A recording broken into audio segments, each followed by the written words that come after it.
Allez, c'est parti pour la présentation du Potensic Atom 4K avec 3 axes de stabilisation de la caméra. Alors, à l'intérieur de cette boîte, on a une boîte assez bien conçue déjà. On a un petit document sur l'importance des avertissements du fait qu'un drone ne se conduit pas où on veut, quand on veut. Il y a des interdictions de vol, il y a des endroits où on n'a pas le droit d'utiliser un drone, il y a des pays d'ailleurs où c'est complètement interdit. Donc là-dessus, en fait, je vais y arriver. On a quelques informations quant à l'utilisation d'un drone. Voilà. Après, on a aussi le kit de démarrage. Tout simplement, on télécharge l'application qui se trouve chez Apple et chez Android, donc sur Google Play. Et donc Potensic Pro, c'est une application qui est franchement complète. Je vous montrerai ça.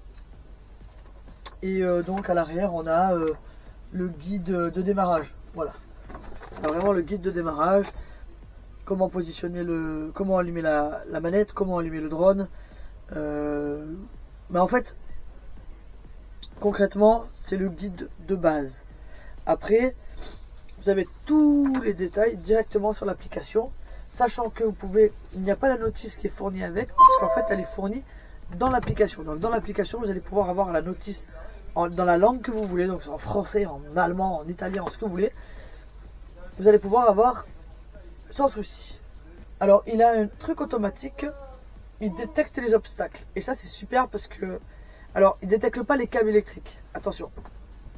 Il détecte les obstacles. Ça veut dire que si votre drone il va trop vite sur une maison, il va ralentir, détecter l'obstacle et s'arrêter ou remonter. Et du coup, c'est vrai que ça évite beaucoup d'accidents. Ce drone est un aéronef. Son utilisation est soumise aux règles aéronautiques. En tant que pilote de drone, vous avez la responsabilité de le faire voler en toute sécurité. Ça, c'est super important. Il y a quand même pas mal d'informations qui fait que, franchement, c'est assez complet. On a le guide de démarrage, on a le guide on a la garantie, la paperasse. On met ça là. Après, on a une protection en mousse polystyrène. Donc voilà, on a vraiment chaque emplacement, tout est vraiment bien maintenu dans la boîte. Voilà. Donc, on a 2 compartiments pour les batteries, mais moi j'en ai qu'une. Donc il m'en a été offert qu'une. Alors il faut savoir qu'il y a plusieurs packs. Il y a des packs avec 2 batteries ainsi que la base de recharge de batterie. Même 3 batteries, je crois que la base elle peut aller jusqu'à 3 batteries. Après il y a des... Et alors eux, ce qui est génial, c'est qu'ils vous mettent des pièces supplémentaires. Je vais vous montrer. Alors du coup, on va sortir la télécommande. La télécommande elle se présente comme ça. Donc on a les antennes pour capter le drone qui se mettent en fait en fonction de comment vous pilotez votre drone. Alors évidemment on fait pas ça avec les antennes. Voilà, on les croise jamais. Et en fait on peut les incliner en fonction de si on est au-dessus du drone et qu'on veut le faire rouler, voler en bas. Parce qu'il peut arriver que si on est en haut d'une falaise ou d'une montagne, on veuille filmer le précipice. Dans ces cas-là, il faut orienter ces antennes en fonction de l'inclinaison. Moi au début j'étais surprise parce qu'en fait je dis mais merde, il me manque les joysticks. Et en fait non, les joysticks ils sont calés ici, ils se vissent tout simplement. Alors vous verrez dans la housse, il y a une housse. Sur le premier Potensic que j'ai acheté avec la housse. Là on m'a envoyé le pack banal, on m'a pas envoyé le combo complet. Et en fait dans la housse vous verrez que l'emplacement où on met la télécommande, on est bien content d'enlever les boutons. Dans celui-ci on s'en fout puisqu'il y a vraiment l'emplacement pour les boutons, on peut les laisser. Mais dans la sacoche, il n'y a pas l'emplacement pour les boutons. Voilà. Donc après c'est à vous de voir si vous voulez la sacoche ou l'emballage, c'est pareil. Bon bref, chacun fait comme il veut. Après, donc une fois qu'on a mis nos 2 joysticks, on a évidemment ici le bouton d'allumage. Ici on a le bouton de retour à la base et de mise en pause en cas de souci. En retour à la base. En retour à la base, ça veut dire que en fait lui va chercher le drone qui est en l'air, il va chercher la télécommande et il va s'y repérer et il va réatterrir en cas de retour d'urgence, manque de batterie ou quoi, il va essayer de retrouver la télécommande. Ou alors si vous avez paramétré un point d'atterrissage. Voilà. Après sur internet ils vendent des espèces de tapis avec un H pour l'atterrissage des drones. Moi je n'en ai pas besoin, je mets un carton, je le fais atterrir dessus. Il est quand même relativement précis. Si on calibre assez bien le drone, il est relativement précis, il arrive à retomber sur le carton. Franchement. À quelques centimètres près quoi, du décollage. Après on a donc les joysticks. Il faut savoir que du coup on a une prise là. Il nous est fourni donc ce drone avec, on va le sortir, une petite boîte à l'intérieur. Et je vais expliquer. Je vais expliquer ça après. Donc là on a le câble à brancher. Là on a quand même un super truc, franchement c'est bien fait. Hein. Là en fait il y a le câble qui va venir se brancher sur le téléphone. Et donc pour éviter de casser le câble, ils ont fait des choses intelligentes. Donc évidemment ils s'adaptent en fonction du téléphone. Je ne sais pas si vous vous rendez compte de la largeur là, mais vous pouvez mettre un immense téléphone. Ok, donc ça marche avec tous les téléphones, que ce soit iPhone ou Android. Voilà. Après, on va la tenir comme ça. Là on a le bouton pour prendre des photos, et le bouton pour activer la vidéo ou l'arrêter. Et on a la petite molette qui est là, qui est ni plus ni moins en fait le redressement de la caméra. Si on veut qu'elle regarde plus en l'air ou plus en bas, ou voilà, pour manipuler la caméra. Sachant que la caméra se manipule de haut en bas, mais pas de gauche à droite, puisque le joystick nous sert à faire pivoter le drone. Donc il n'y a pas besoin que la caméra elle fasse aussi comme ça. Donc vraiment, je répète, il y a une stabilité de la caméra qui est impressionnante. De toute façon, je présente le produit et après, je vous mets des vidéos que j'ai faites en direct. Je suis amatrice, d'accord? Je ne fais pas de drone, donc mes vidéos sont un peu... voilà. Mais en tout cas, elles sont très significatives quant à la qualité du produit. Donc, pour la manette, hop, on peut ranger ça et regardez, hop, direct. Alors, moi j'aime bien enlever les joysticks parce que ça évite... comme les manettes de PlayStation. Alors, donc, la manette, c'est fait. Le drone, il a un cache ici qu'on enlève si on veut que la caméra ait une stabilité. Là, c'est que pour le transporter, pour éviter que la caméra, on fragilise les trois axes, qu'elle soit toujours comme ça en cas de vibration dans le véhicule ou dans le sac qu'on secoue. Donc là, en fait, c'est un cache qui est fait avec deux arêtes sur le côté qui maintiennent bien la caméra à l'intérieur pour le transport. Maintenant, ce cache, il s'enlève tout simplement comme ça. Je vais déplier les ailes. Hop. C'est vraiment très compact et très léger. C'est vraiment impressionnant. La caméra, vous voyez, elle est sur plusieurs pivots. Comme ça, comme ça, comme ça. Ce qui fait que quand mon drone il va partir comme ça, la caméra, elle va se réorienter. Elle va se stabiliser. Il faut qu'il soit en marche. C'est vrai qu'à l'arrêt comme ça paraît pas. Mais je vais vous montrer après. Donc, le drone il est présenté comme ça. Donc 4 ailes, un détecteur. Ça c'est un détecteur d'obstacles. En dessous, on a encore deux capteurs pour l'atterrissage. La caméra donc sur 3 axes, le bouton d'allumage, de l'aération là, de l'aération ici. Il faut vraiment que les moteurs ne chauffent pas dans ces moments-là. Donc, sachant qu'ils sont équipés d'une batterie Lion, que je présenterai juste après. Donc on est quand même sur une qualité pas mal. Donc moi vous voyez mes ailes elles ont déjà un peu mangé parce que moi je l'utilise. J'ai testé avant de vous présenter ce produit.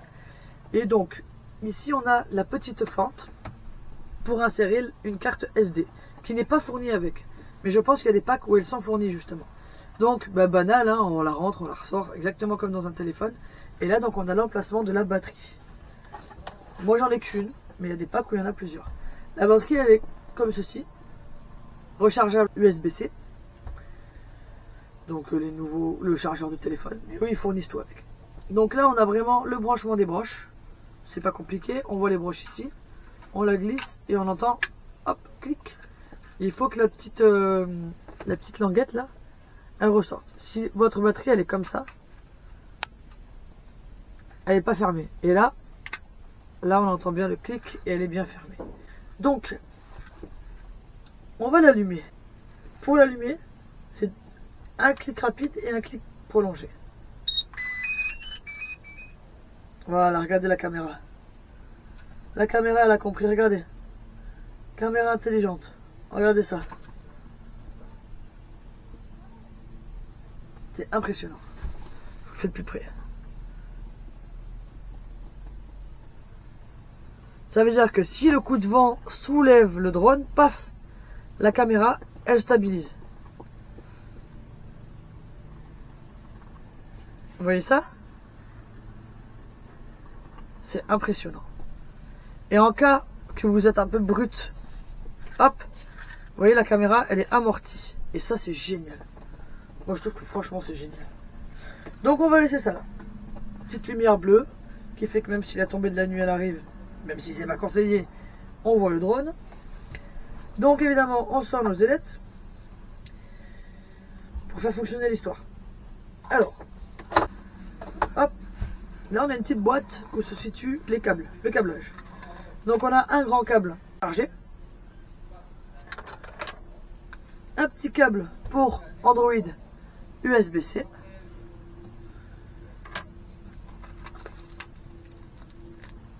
des petites ailettes en rab, le branchement USB-C pour la manette mais iPhone, voilà, et le branchement USB-C mais avec les anciennes Android, les anciens téléphones. Voilà. Donc on n'a pas besoin d'avoir la dernière génération de téléphone pour faire ça. Avec, on a un petit kit avec un petit tournevis et des nouvelles vis pour changer justement les hélices. Voilà. Donc dans ce pack, le pack est vraiment complet pour n'importe quel téléphone, peu importe l'utilisation. Et ça, c'est cool.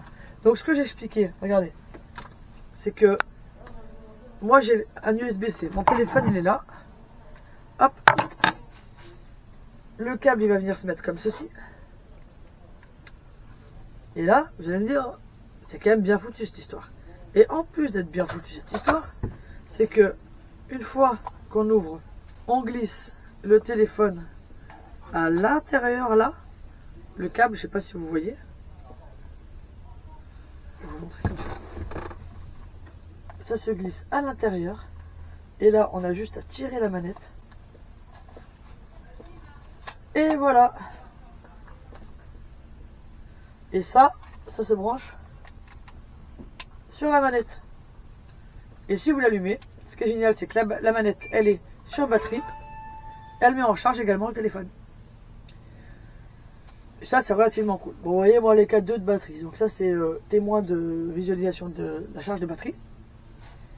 Après, donc on a le drone qu'on va rallumer. La télécommande est connectée. Hop, vous voyez la caméra, comment elle cherche? Boum, elle s'est remise. Donc, évidemment, je ne vais pas le faire décoller dans mon camion. Mais je vais vous montrer. Alors maintenant, je vais vous montrer comment ça se passe. Alors, ici, on a donc l'interface de l'application Potensic. Je vous explique comment elle se fait. D'abord, elle se présente comme ceci. Voilà, donc, veillez à ce que vous ayez bien le bon modèle. Le mien, c'est le Atom tout court. Là, on a tous les paramètres de gestion de l'appareil. Entrée dans l'appareil. Connecté. Il nous explique la vie. Voilà. Et maintenant, en fait, vous voyez, regarde, on voit que je suis devant le drone. On va le mettre là. Ça sera plus drôle. Voilà. Donc, ici, nous avons de quoi enregistrer. On peut switcher pour avoir l'appareil photo. Voilà. Là, on a accès à nos fichiers qu'on a enregistrés. Voilà. Après, alors, pas de GPS, décoller avec prudence. Franchement, l'application est vraiment bien faite. Tout au long du vol, en bas de l'écran là, vous allez avoir plein d'informations pour vous guider. Parce qu'il est en mode débutant. Après, vous voyez, il y a des paramètres ici. Hop, mode débutant. Ça va réduire la vitesse, ça va réduire la distance de guidage. Et quand on commence, c'est quand même pas mal. Moi, je le mets pas parce que, voilà. On a vraiment de quoi. Il faut calibrer la boussole, le calibrage du gimbal, le réglage du fin, l'étalonnement. Franchement, il y a vraiment tout un tas de paramètres. L'angle, on peut tout régler. La caméra, Ça c'est une partie importante. Du coup on peut vraiment gérer même la colorimétrie de la vidéo, la segmentation. Il nous donne la capacité du reste de la carte SD. Franchement, il nous donne vraiment plein d'informations. Sécurité. Sécurité, ça va être la vitesse de la vidéo pour faire des vidéos normales ou sport pour s'amuser. Le retour, l'atterrissage, enfin, vraiment, regardez, altitude de retour minimale. Merde. Clôture visuelle, limitation de hauteur, on peut le mettre jusqu'à 800 mètres de hauteur, c'est énorme, hein. Distance 500 mètres, et en fait, vous pouvez tout simplement le mettre en no limite. Et là, le drone, il va là où vous l'emmenez. À vos risques et périls, vous le perdez, vous êtes dans la muse. Donc là, on a vraiment tous les paramètres de gestion. En haut, on a tout un tas d'informations concernant le GPS, le temps qui nous reste de durée en fonction de la batterie, la qualité. Là, par exemple, on est en photo. Si je me mets en vidéo, on voit que je suis en 4K 30. Ce qui veut dire que ma vidéo, elle va être en 30 images par seconde, mais en définition du 4K. Donc, évitez de mettre du 60 images par seconde. C'est beaucoup trop lourd pour le traitement d'image. Pour faire vos vidéos. Quand vous faites nous, par exemple, on s'en sert sur la chaîne YouTube pour faire des vidéos. Et pour nos voyages.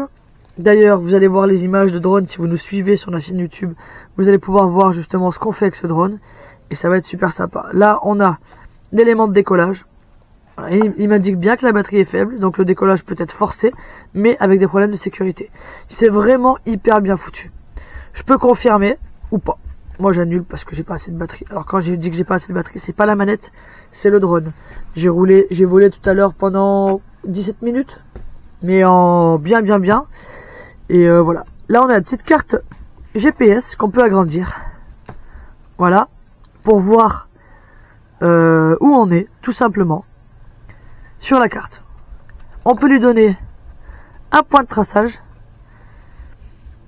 On lui donne des points où est-ce qu'il va passer en fait, par exemple. Après, ce qu'on peut faire aussi, c'est... alors voilà, justement, donc cette icône-là, pouf, quand on y clique et qu'il est dessus, on peut le mettre en mode suivi. Ça veut dire qu'on roule avec le véhicule, le drone part en automatique, il va détecter la télécommande et va la considérer comme un guide, donc il va la suivre tout bêtement. Évidemment, c'est assez sécurisé pour la simple et bonne raison que, encore une fois, on a un détecteur d'obstacles. Ça veut dire que si la voiture passe sous un pont, le drone va s'arrêter et pas s'éclater dans le pont, par exemple. Voilà. Donc voilà, là par exemple, il me dit que j'ai en tout satellites qui sont connectés. Donc j'ai une très bonne réception. Enfin voilà. Après, on peut choisir aussi de filmer en noir et blanc, de ci, de là. Voilà. L'altitude de vol ne doit pas dépasser 120 mètres. Vous voyez, il donne vraiment plein d'informations et ça, je trouve ça vraiment important. Pour nous guider, pour la sécurité, et voilà. Du coup, pour les explications, c'est terminé. Maintenant, on va passer au vol.